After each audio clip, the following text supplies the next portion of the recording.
love teaching students to think differently about their world, to see what's invisible, to see what seems to be normal, or just so, this is just what it's like, you have to accept it.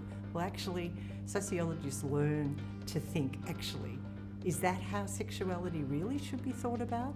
Is that how casual labour, it's just normal now, we're going to accept the exploitation that underpins that offer?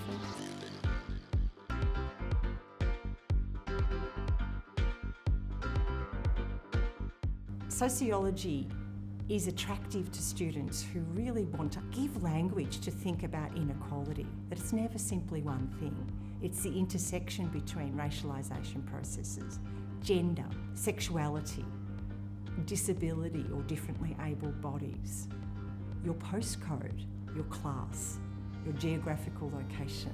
It's both the relationship between policy making, politics, culture, society broadly, whatever that might mean, and the social relations. We look back to the so-called founders of sociology, Marx, who gave us an understanding of how capitalism works, how it shapes family relations, how it shapes the worker, looking at Weber, looking at feminist theory, looking at social relations, how we are all constructed by our intimate, interpersonal, family, school settings, institutional settings, how it constructs the way we behave, how we push back against structures. We look at what data is. Well, data's about people.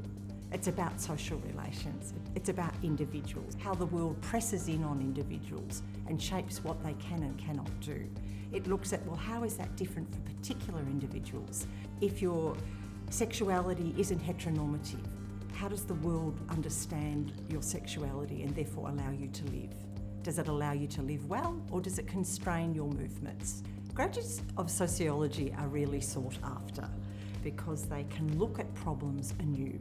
They're trained, or they learn, to really think about from an almost interdisciplinary lens. So borrowing from a bit of social theory, from sociology, particularly quantitative and qualitative statistical analysis, narrative sort of research, people speaking to them about how they think the world works, gives them a fantastic ground for research, but also for solving problems or identifying social issues, but being able to ask those troubling questions of what seems to be normative in everyday society.